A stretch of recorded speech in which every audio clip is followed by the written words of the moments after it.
Voici, oh, qu'il est agréable, qu'il est doux pour des frères et des sœurs de demeurer ensemble. Bonjour! Bonjour! Bonjour! Bonjour! Bonjour! Bonjour! Bonjour la famille! On ne peut pas se voir aujourd'hui. Ni se serrer la main, ni se tenir dans nos bras. Chaque jour, des moments difficiles viennent. L'inconnu. Le doute. La solitude. Le manque d'argent. L'isolement. Mais, malgré tout, Dieu est avec nous! Séparés par le confinement. Mais toujours dans l'unité spirituelle. Le temps. notre confiance En lui! Avec notre foi qui nous unit! Qui nous rend plus forts ensemble? Gardons les yeux fixés sur Jésus, Qui a tout accompli. réjouissons-nous. Encourageons-nous! Ensemble! Combattons dans la prière. Ensemble.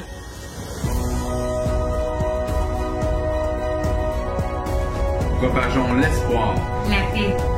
la vie. Soyons comme une lumière qui brille! Ensemble! Gardons courage. ensemble! Persévérons jusqu'au bout.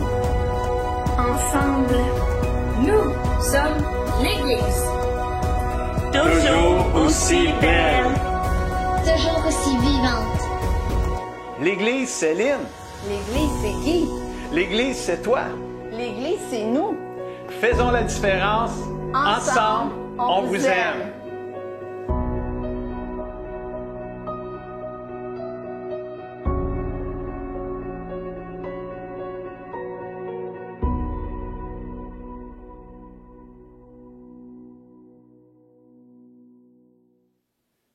Bonjour famille et amis du CCDM, bienvenue chez vous, bienvenue à notre 16e réunion en ligne. Incroyable qu'on est déjà rendu à près de 4 mois de réunion en ligne. Mais ça s'en vient, ça achève, le déconfinement progresse de plus en plus, puis on va finir par se rencontrer en personne à l'Église. Merci de rester connecté avec nous tout ce temps-là, de rester connecté avec le Seigneur, c'est tellement important. Et juste rester à l'affût des développements qu'il va y avoir concernant le retour des réunions sur place. On va donner plein de détails dans les prochaines semaines. Allez sur notre page Facebook, allez sur le site web de l'Église, ccdm.ca, ou connectez-vous à l'info de la semaine. On va vous informer, vous allez voir, vous manquerez d'aucun détail. Aujourd'hui, c'est Alex qui va nous conduire dans la louange, et après la louange, c'est Pasteur Lynn qui va venir nous partager un message d'impact spirituel intitulé « Transporteur de sa présence ». Je pense que ça va être une réunion extraordinaire. Alors, louons le Seigneur avec Alex, et bonne réunion tout le monde. Bye-bye. Amen. J'espère que vous êtes prêts ce matin à louer le Seigneur. Si vous êtes dans votre salon, levez-vous sur vos pieds puis on se met à taper des mains ensemble.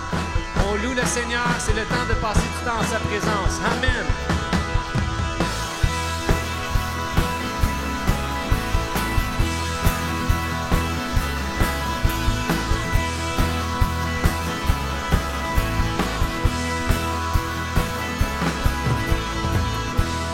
Dieu, tu règnes à jamais. Le monde connaîtra ton nom. Tous unis, nous chantons l'hymne de tes rachetés. Je sais que mon Rédempteur vit, et sur lui j'ai fondé ma vie. Mon sauveur vit. Je peux déclarer chaque matin, Jésus, tu es le seul chemin. Mon sauveur vit.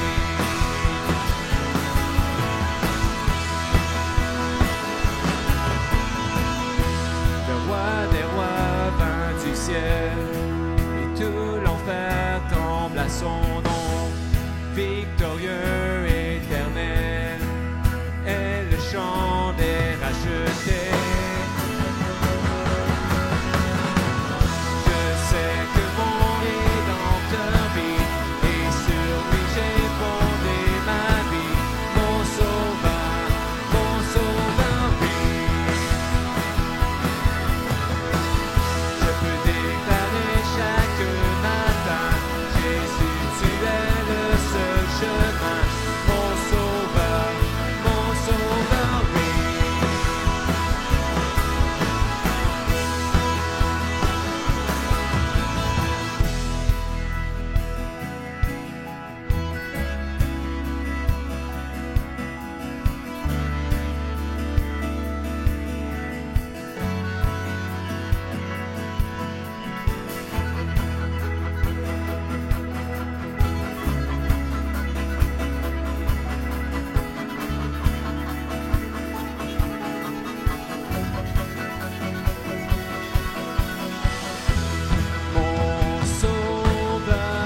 vit, mon Sauveur vit, mon Sauveur vit. Mon Sauveur vit, mon Sauveur vit, mon Sauveur vit. Je sais que mon Rédempteur vit, et sur lui j'ai fondé ma vie. Mon Sauveur vit. Je peux déclarer chaque matin, Jésus, tu es le seul chemin. Mon Sauveur vit. Je sais que mon Rédempteur vit, et sur lui j'ai fondé ma vie. Mon Sauveur vit. Je peux déclarer chaque matin, Jésus, tu es le seul chemin. Mon Sauveur vit.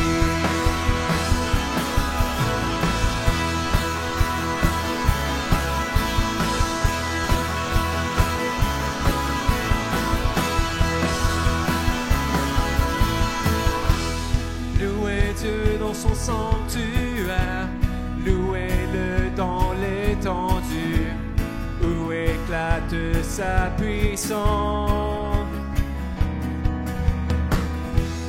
Louez-le pour ses hauts faits, louez-le selon l'immensité de sa grandeur.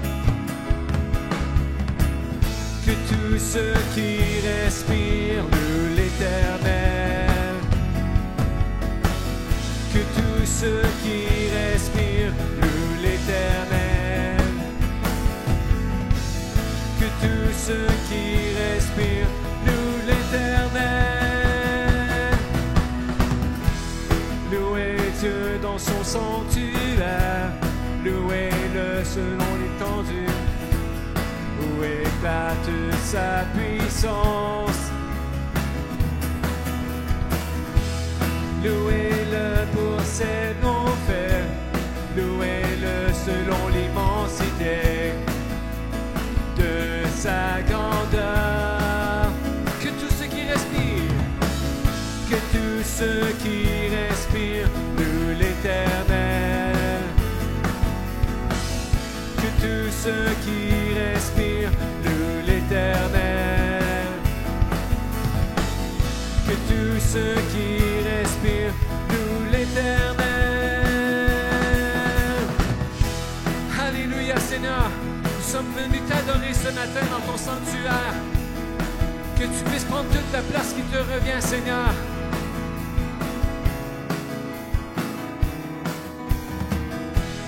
Louez-le pour ses hauts faits, louez-le selon l'immensité de sa grandeur. Que tous ceux qui respirent, que tous ceux qui respirent louent l'Éternel. Que tous ceux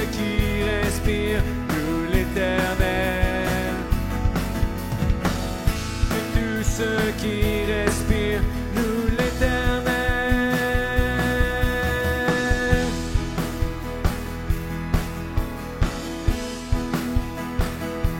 Alléluia, Seigneur.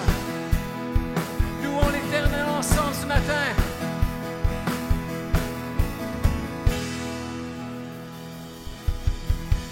Alléluia, Seigneur. Oui, c'est ce que nous voulons faire. Nous voulons louer ton nom, Seigneur, ce matin. Alléluia, Jésus. De tout notre cœur, nous voulons te louer, Seigneur.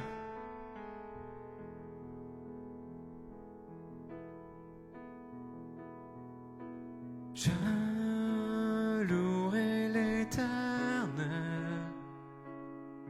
de tout mon cœur. Je raconterai toutes ses merveilles, je chanterai son nom. Je louerai l'Éternel de tout mon cœur. Je ferai de toi le sujet de ma joie. Alléluia.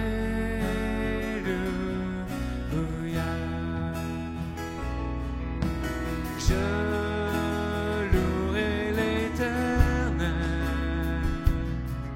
de tout mon cœur. Je raconterai toutes ses merveilles, je chanterai son nom. Je louerai l'Éternel de tout mon cœur. Je ferai de toi le sujet de ma joie. Alléluia. Chantons encore une fois, je louerai l'Éternel. Je louerai l'Éternel de tout mon cœur. Je raconterai toutes ses merveilles, je chanterai son nom. Je louerai l'Éternel de tout mon cœur. Je ferai de toi le sujet de ma joie. Alléluia.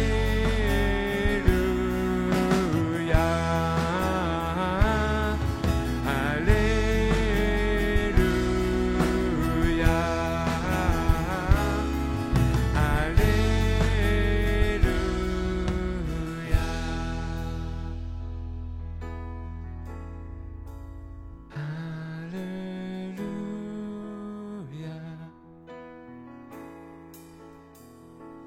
Alléluia. Te louerai, Seigneur. Oui, je louerai ton nom, ton saint nom. Je veux te louer, Seigneur.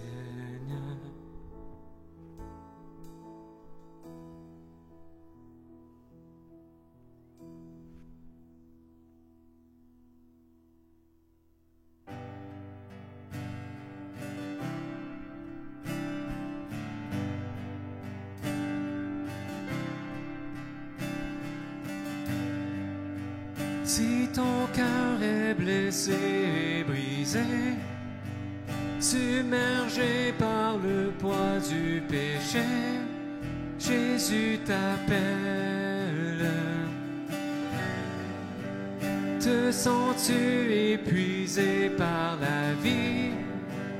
As-tu soif de venir boire au puits? Jésus t'appelle.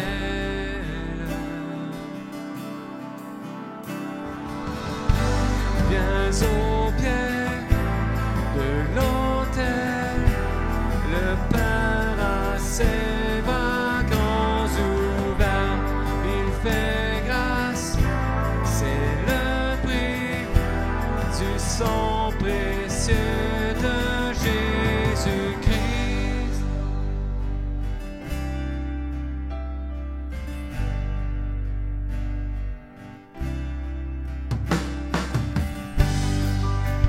Laisse-la tes regrets, tes erreurs. Sans tarder, viens à lui dès cette heure. Jésus t'appelle. Pour tes peines, il te donne la joie.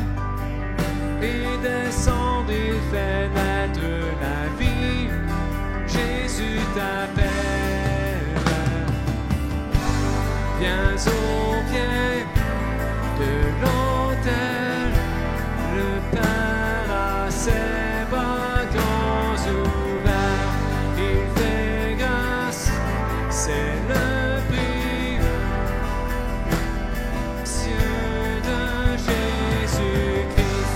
Viens au pied de l'autel, le Père a ses bras grands ouverts, il fait grâce, c'est le prix du sang précieux de Jésus-Christ.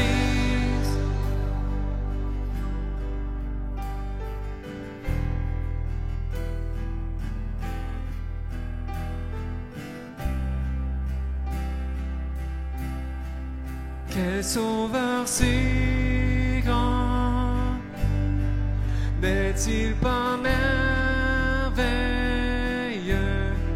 Chante Alléluia, Christ est vivant. On vient devant lui, il est le seul Seigneur. Chante Alléluia,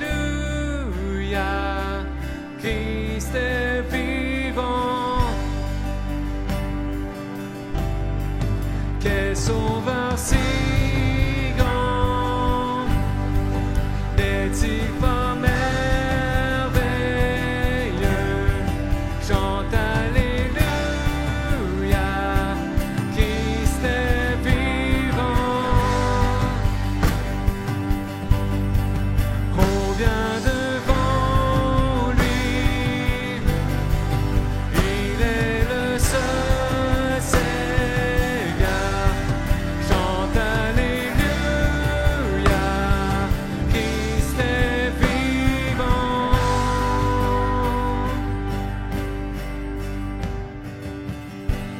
Viens au pied de l'autel, le Père a ses bras grands ouverts, il fait grâce, c'est le prix du sang précieux de Jésus-Christ. Viens au pied de l'autel, le Père a ses bras grands ouverts, il fait grâce, c'est le prix du sang précieux de Jésus-Christ.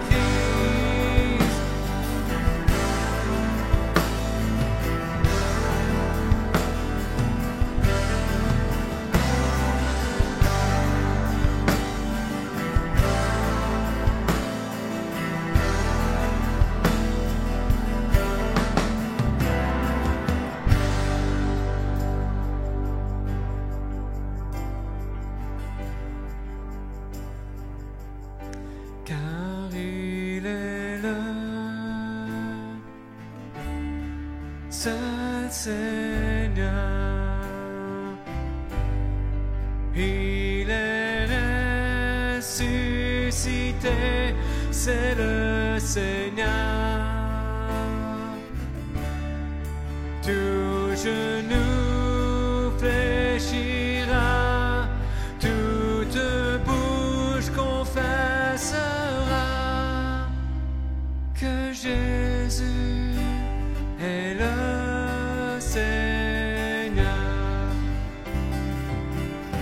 car il est là, ce Seigneur. Il est ressuscité, c'est le Seigneur. Tout genou fléchira, toute bouche confessera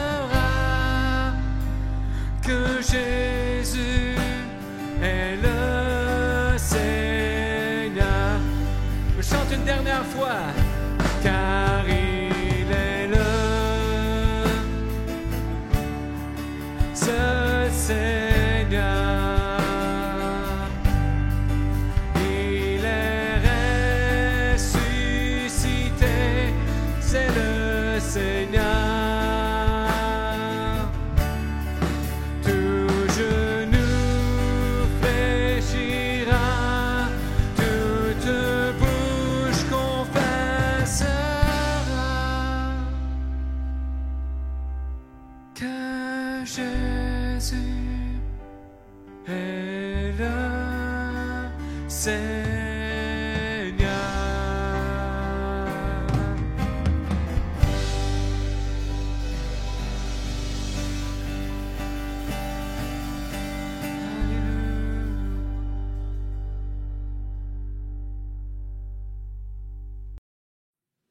Bon matin à toi, à tout le monde. On est content, je suis contente de tous vous voir ce matin. Et on va passer à un autre message. Et j'ai tellement hâte de prêcher ce message. C'est un message que j'ai déjà prêché dans une conférence de femmes. Mais quand je priais, que je cherchais la face de Dieu et que je disais, Seigneur, qu'est-ce que tu veux dire à ton peuple?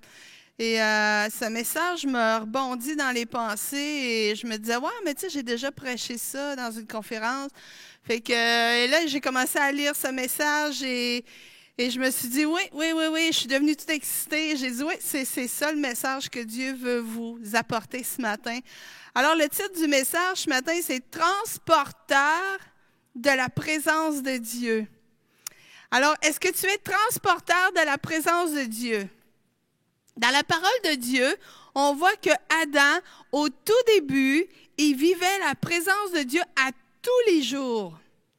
Et chaque jour, Dieu venait visiter Adam dans le jardin et il avait une communion avec lui.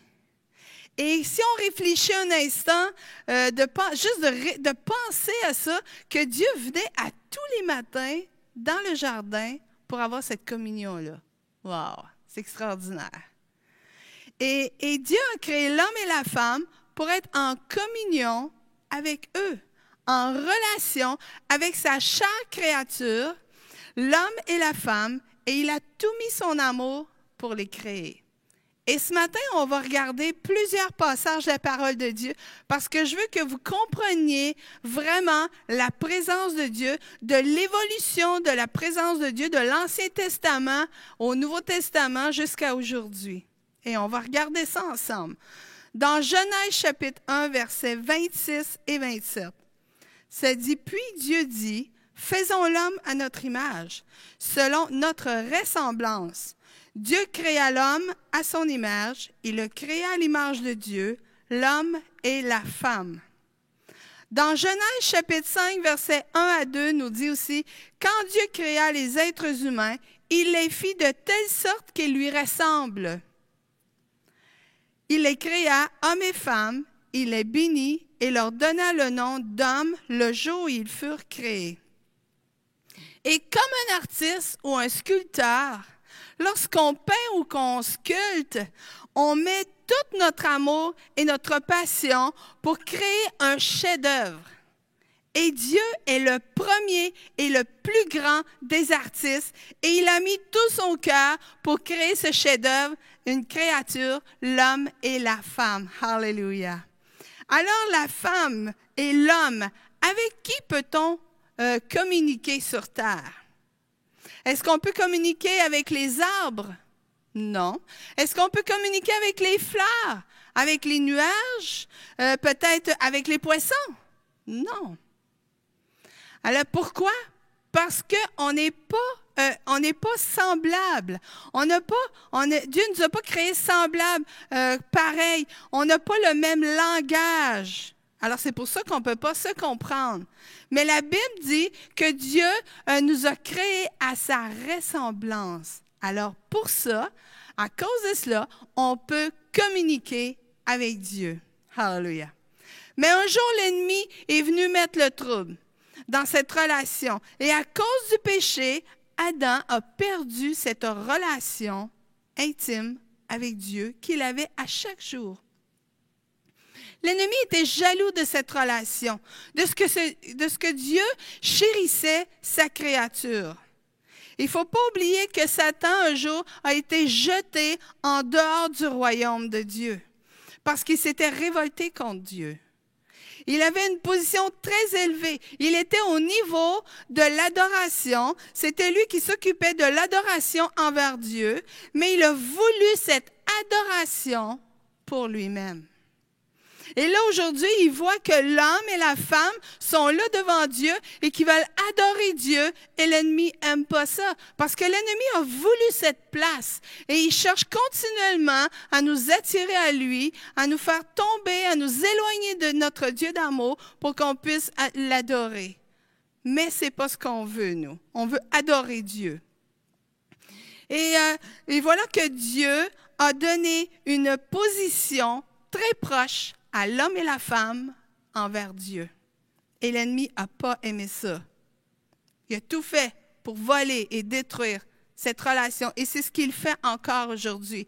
Il est là pour essayer de détruire cette relation, cette intimité qu'on veut avoir avec Dieu. Et parce que Dieu est omnipotent, omniscient, omniprésent, 3 grands mots, qui veut dire il peut tout, il sait tout et il est partout. Alors Dieu savait d'avance ce que l'ennemi ferait. Dieu savait que lorsqu'il a créé Adam et Ève, Dieu n'a pas tombé au dépourvu quand il a créé Adam et Ève puis dire « Oh, qu'est-ce qui est arrivé là? L'ennemi s'en est mêlé. » Pas du tout. Dieu savait qu'en créant l'homme et la femme, que l'ennemi s'en mêlerait, que le péché arriverait, que la communion serait brisée. Il le savait d'avance et à ce moment-là, en créant l'homme et la femme, il a créé aussi la solution. Il a créé un plan d'avance et c'était la croix qui était pour guérir, réparer ce que l'ennemi avait fait. Mais il y a eu tout un processus dans l'histoire pour en arriver jusqu'à la croix. Et pour retrouver cette relation avec Dieu, il a fallu la croix, le sang de Jésus. Il a fallu que Dieu vienne sur terre et mourir sur la croix pour nous racheter, pour récupérer cette relation d'amour qu'il avait avec sa créature, pour corriger cette perte de la présence de Dieu que l'homme avait perdue. Et on voit qu'au travers de l'histoire de l'Ancien Testament, que Dieu a toujours essayé de communiquer avec son peuple. Dans l'Ancien Testament, Dieu s'est révélé à des hommes et à des femmes à différents moments pour se révéler. Dieu voulait chercher cette communion avec le peuple. Alors Dieu se révélait parfois au travers de prophètes, de rois. Il se révélait parfois au travers de prophétesses parce que Dieu voulait parler à son peuple. Dieu s'est révélé à Abraham, il s'est révélé à Moïse, il s'est révélé au roi David, à Déborah et plusieurs autres prophètes. Dieu cherchait continuellement à retrouver cette communion avec sa créature. Et on va regarder l'évolution de la présence de Dieu. Dans l'Ancien Testament, Dieu n'était pas en eux. Elle était à l'extérieur de l'homme. Et on le voit avec l'histoire de Moïse et le peuple de Dieu dans le désert. Dieu marchait devant eux. Dieu ne marchait pas en eux, mais il marchait devant eux. Et on va tourner dans Exode, chapitre 13, versets 21 à 22. Ça dit, l'Éternel marchait à chaque jour, le jour dans une colonne de nuée pour leur montrer le chemin, et la nuit dans une colonne de feu pour les éclairer, afin qu'ils puissent marcher de jour et de nuit. la colonne de nuée ou la colonne de feu se trouvait en permanence à la tête du peuple. Alléluia. En permanence, qui veut dire que Dieu était toujours là. Il était toujours présent au milieu d'eux, à tous les jours. N'est-ce pas merveilleux? Alléluia. Et pendant que j'étudiais ce passage, il y a quelque chose qui a vraiment allumé dans mon esprit. Et c'est quand ça dit une colonne de nuée. Vous savez, dans le désert, on dit que dans le désert, la nuit, il fait vraiment très froid. Et le jour, il fait très chaud. Et Dieu, le jour, il marchait devant eux avec une colonne de nuée pour leur montrer le chemin. Mais une colonne de nuée produisait une ombrage sur le peuple de Dieu.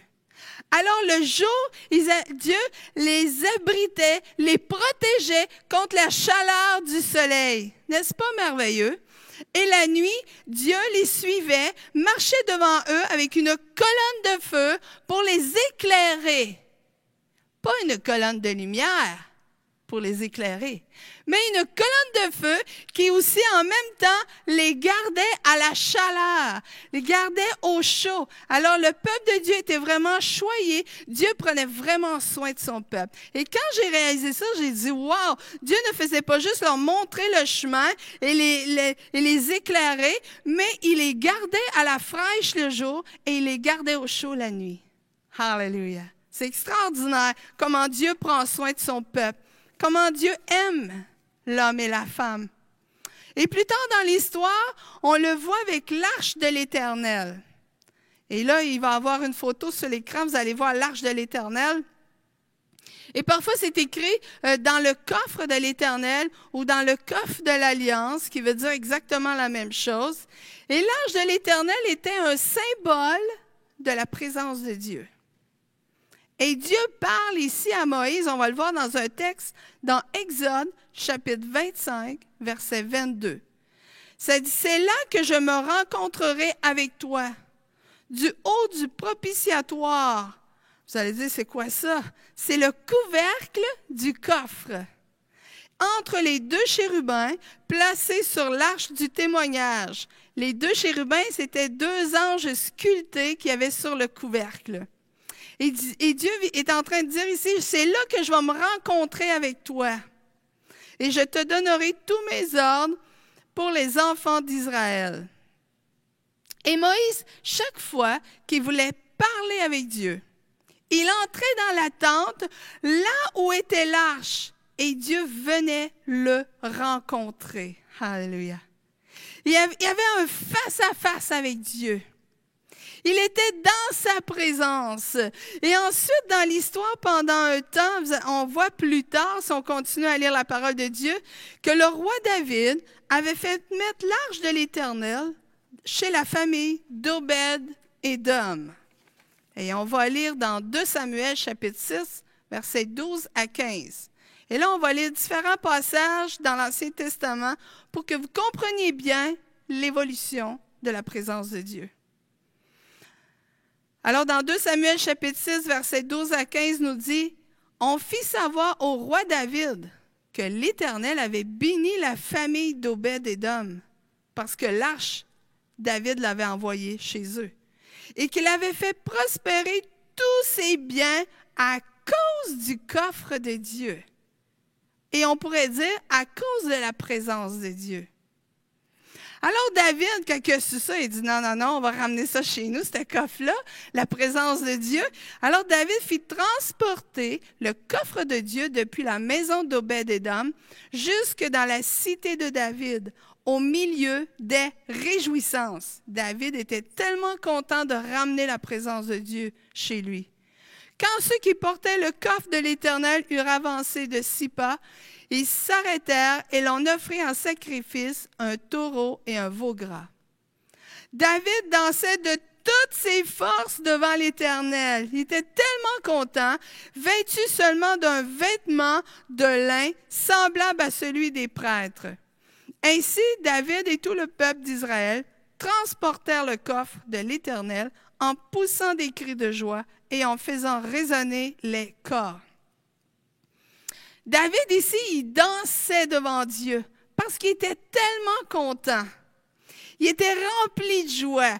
Alléluia. Que l'arche puisse revenir chez eux, à la maison, parce qu'il savait qu'en transportant l'arche de l'Éternel, il transportait la présence de Dieu.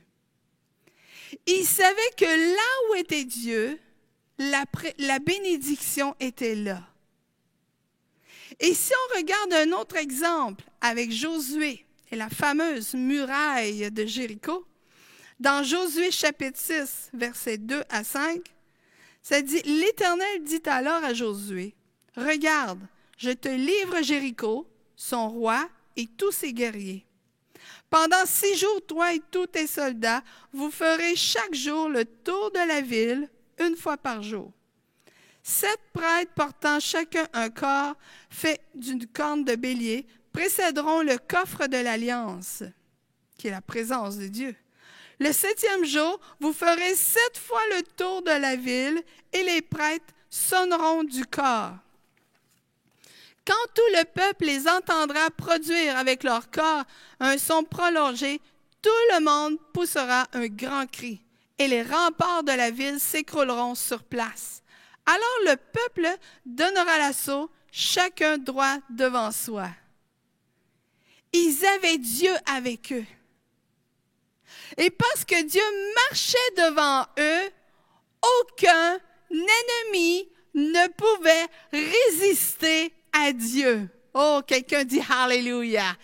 Personne, il n'y a aucun ennemi qui peut résister devant la présence de Dieu.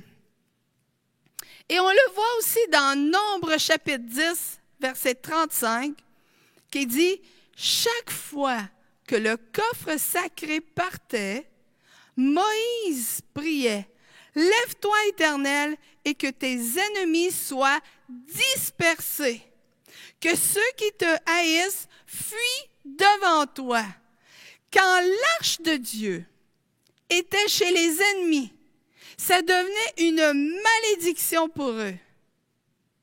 Et maintenant, on va voir un exemple de l'arche de l'Éternel qui se retrouve au milieu des Philistins, qui sont des ennemis et qui ont volé l'arche de l'Éternel. On a vu l'arche de l'Éternel qui était chez une famille qui faisait partie du peuple de Dieu. Et il y avait la bénédiction. Maintenant, qu'est-ce qui arrive quand la présence de Dieu est au milieu d'ennemis? Dans 1 Samuel, chapitre 5, versets 1 à 4, ça dit « Après s'être emparés, après avoir volé le coffre de Dieu, les Philistins l'emportèrent d'Ébenézer à Asdod. Là, ils le mirent dans le temple de leur dieu Dagon et l'installèrent à côté de la statue de l'idole. Le lendemain matin, les habitants d'Asdod découvrirent Dagon étendu par terre sur sa face devant le coffre de l'Éternel. N'est-ce pas merveilleux? C'est une idole, c'est un ennemi face à Dieu, et cette idole s'est retrouvée étendue par terre, la face contre terre, devant le coffre de Dieu. Le verset 4, ça dit « Le jour suivant de bonne heure, ils trouvèrent encore Dagon par terre, sur sa face, devant le coffre de l'Éternel. Sa tête et ses 2 mains coupées gisaient sur le sol, étaient étendues sur le sol de la pièce.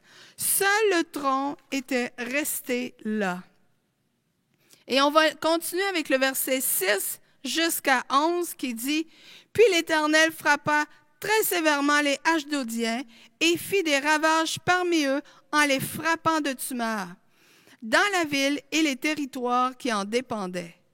En voyant ce qui leur arrivait, les gens d'Ashdod déclarèrent « Le coffre du Dieu d'Israël ne restera pas plus longtemps chez nous, car il nous frappe très sévèrement, nous et Dagon notre Dieu. » Ils envoyèrent chercher les princes des Philistins pour les réunir chez eux, et ils leur demandèrent ce qu'il fallait faire du coffre du Dieu d'Israël.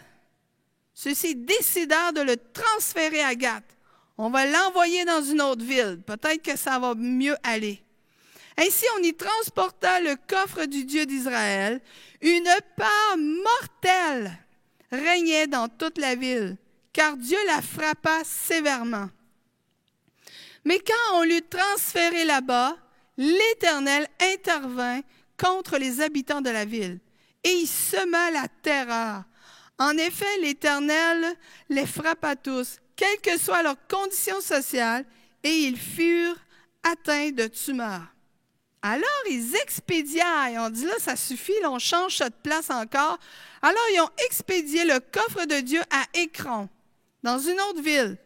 Mais lorsqu'il arriva là-bas, les Écroniens protestèrent en criant, « Ils ont transporté le coffre du Dieu d'Israël chez nous pour nous faire mourir, nous et tout notre peuple. » À leur tour, ils firent chercher les princes des Philistins pour qu'ils se réunissent et ils leur dirent, « Renvoyez le coffre du Dieu d'Israël et qu'il retourne dans son pays pour qu'il ne nous fasse pas mourir toute la population. » Et si on continue à lire l'histoire, on voit que les Philistins vont finir par retourner le coffre de l'Éternel vers le peuple d'Israël. Ils vont s'en débarrasser. Ils vont dire, c'est assez, ils l'avaient volé, mais là, ils n'en veulent plus de cette boîte-là. Ils disent, on ne sait pas ce qu'il y a dans cette boîte-là, mais c'est dangereux, on n'en veut plus, et ils l'ont retourné vers le peuple d'Israël. C'était la présence de Dieu au milieu d'ennemis. Alléluia. L'ennemi ne peut pas résister devant Dieu. Et on voit que dépendamment où qu'elle est l'arche, où elle est la présence de Dieu, si c'est parmi le peuple de Dieu, c'est la bénédiction. Mais si c'est devant l'ennemi, c'est la malédiction pour eux. Et maintenant, on va voir la présence de Dieu dans le Nouveau Testament.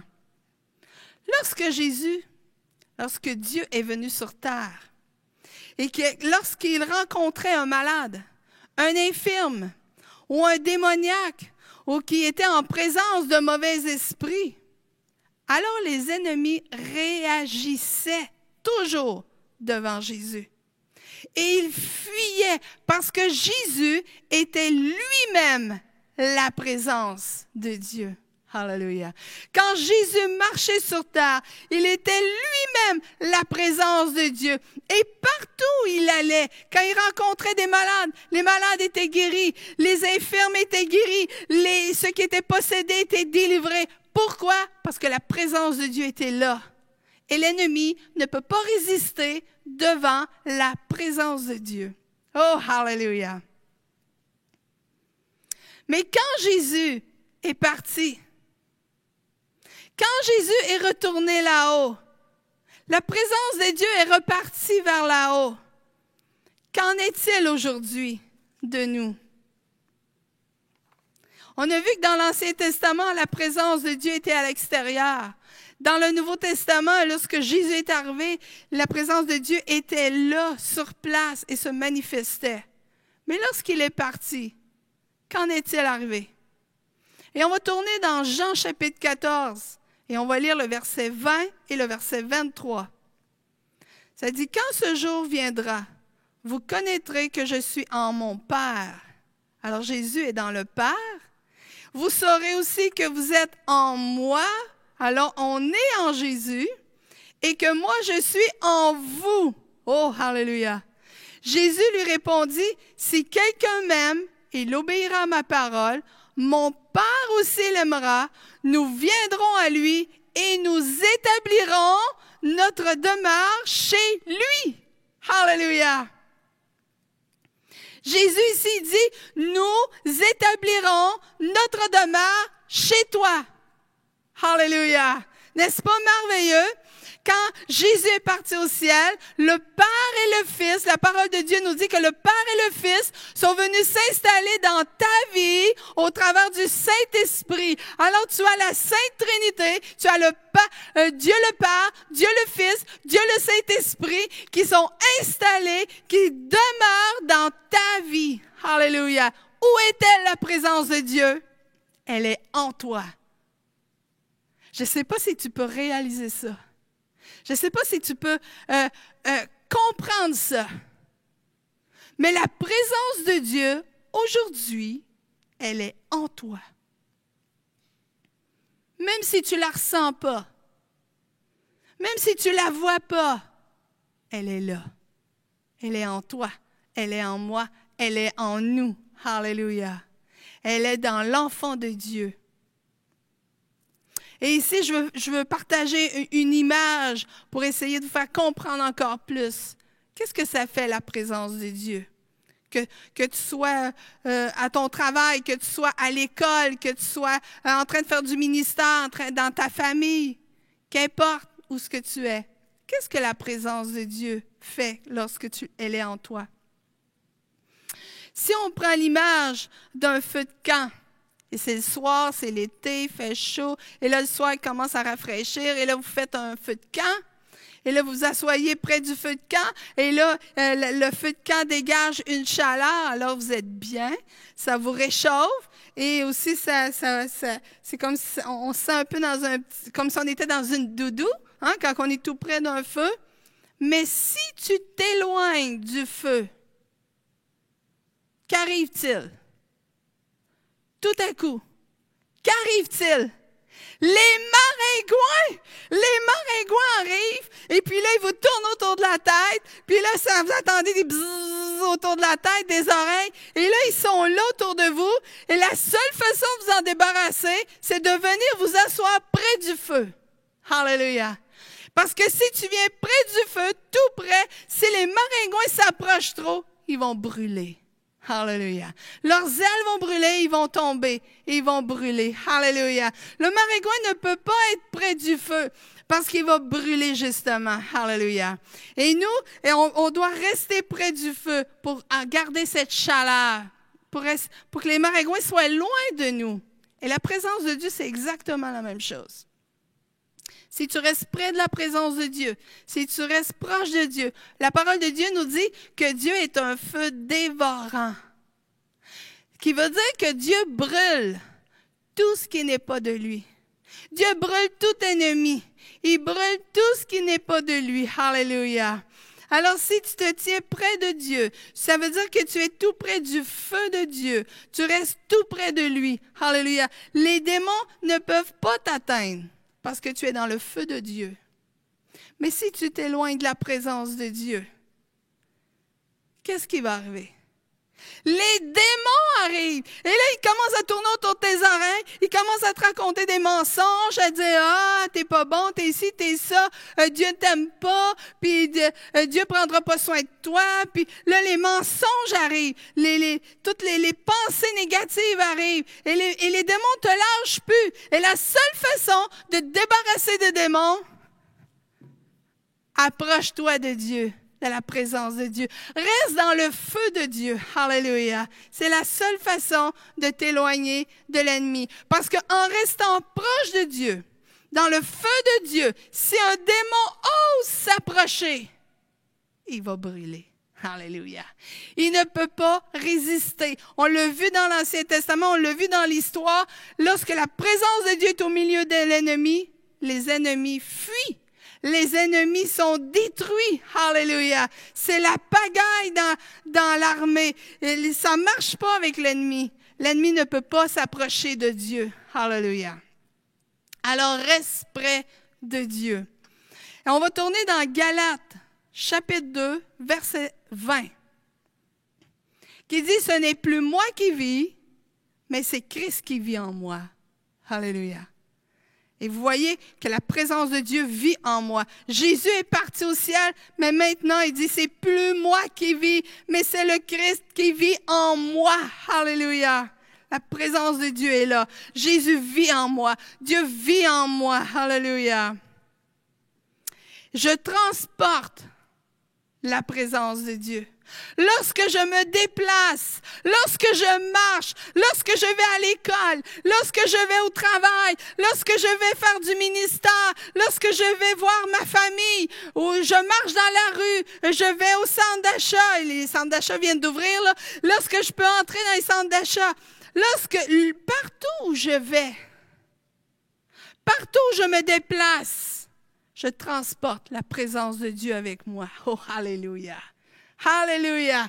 Est-ce que tu es conscient de cela? Que tu transportes la présence de Dieu dans ta propre vie? Je dois être conscient de cela. Que là où je mets le pied, c'est la présence de Dieu qui est là. Parce que je la transporte avec moi.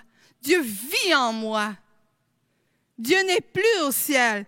Oui, il a son royaume au ciel, mais il a choisi il est descendu dans notre vie.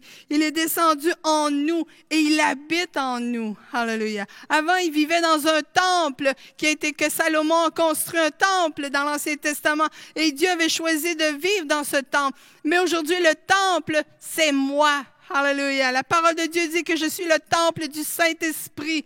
Alléluia. Et je transporte, je suis le temple de Dieu et Dieu habite en moi. Il est assis sur son trône dans ma vie. Alléluia. Dans ta vie. Et l'ennemi doit reculer devant moi. Mais je dois savoir que je transporte la présence de Dieu. Je dois être conscient de cela. Parce que lorsque tu n'es pas conscient des vérités de la parole de Dieu, ça marche, c'est comme avec la foi. Si tu crois pas, ça marche pas, ça fonctionne pas, ça devient juste des écritures, juste des lettres, du papier. Mais lorsque tu sais que tu sais, hallelujah, ça fait toute la différence. Si tu sais que tu transportes la présence de Dieu, si tu es conscient de ça.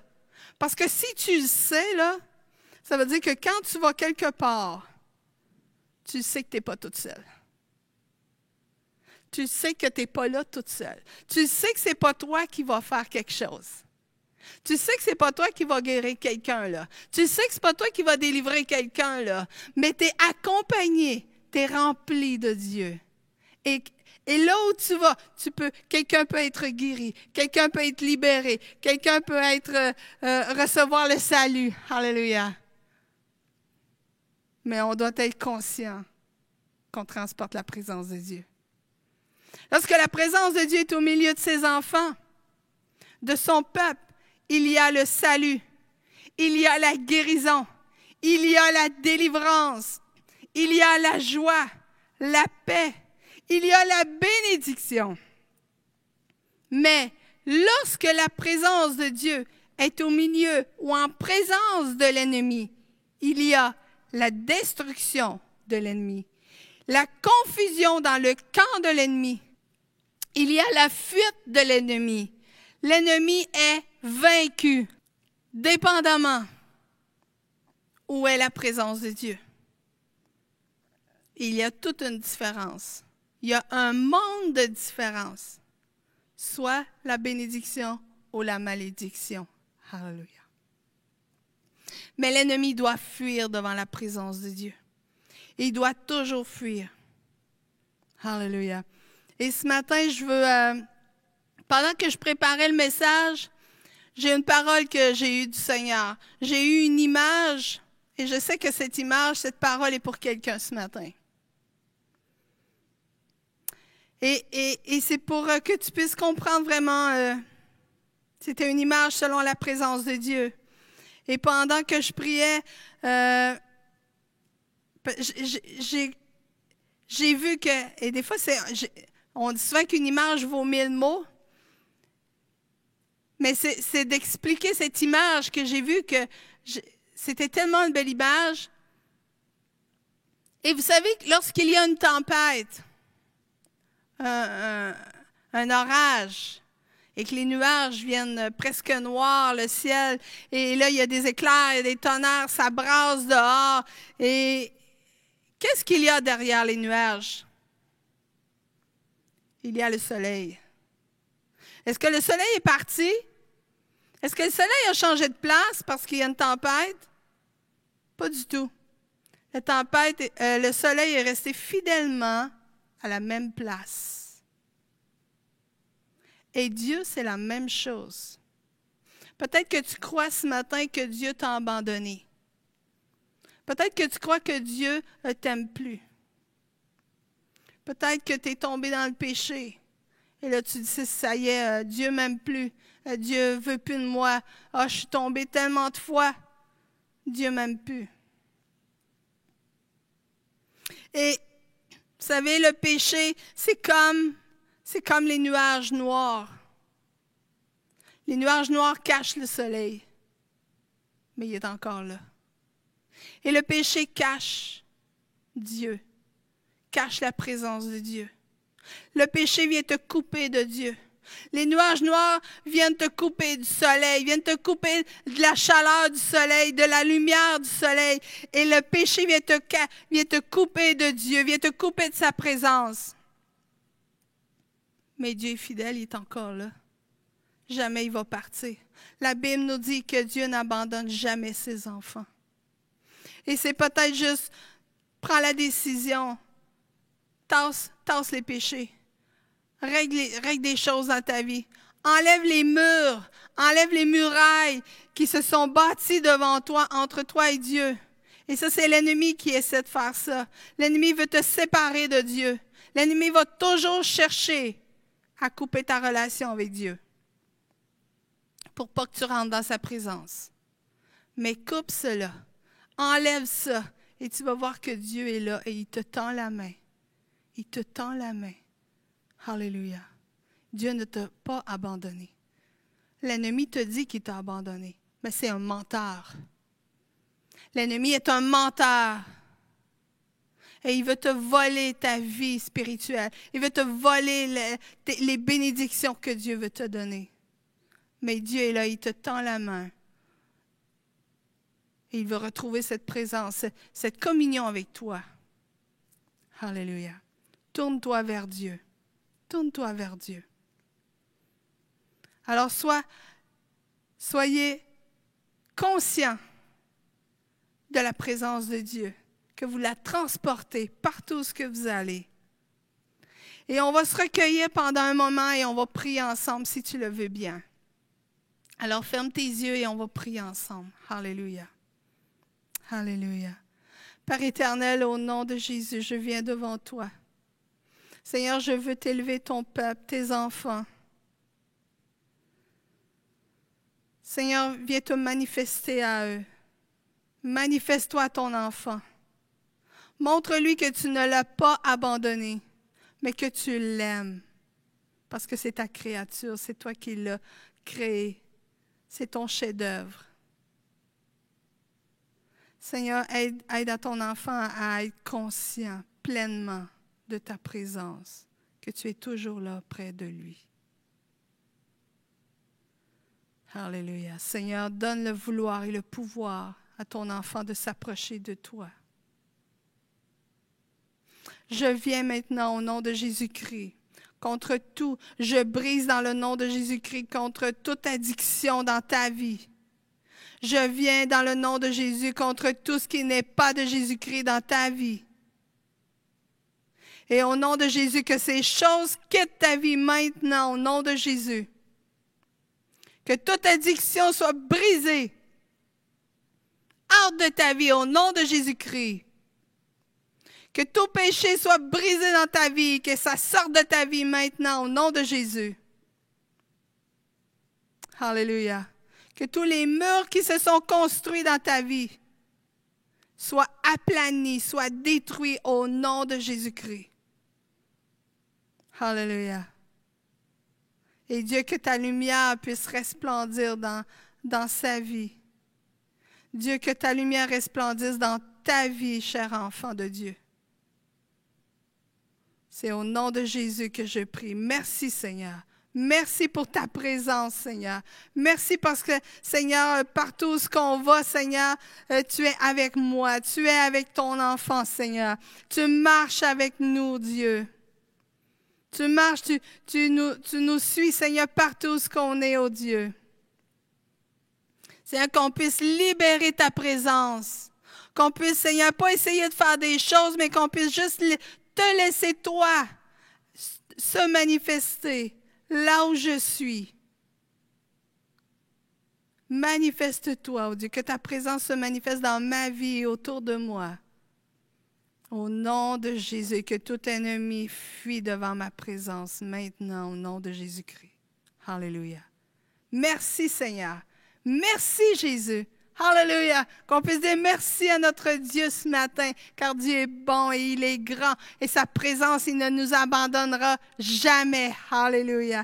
Et maintenant, on va se laisser, on va aller, l'équipe de louange va nous amener dans un chant de louange et qu'on puisse vraiment entrer dans la présence de Dieu ce matin. Et laisse Dieu te parler, laisse Dieu te consoler, laisse Dieu te réchauffer ton cœur. Alléluia. Que Dieu te bénisse et passe une belle semaine dans le nom de Jésus. Amen.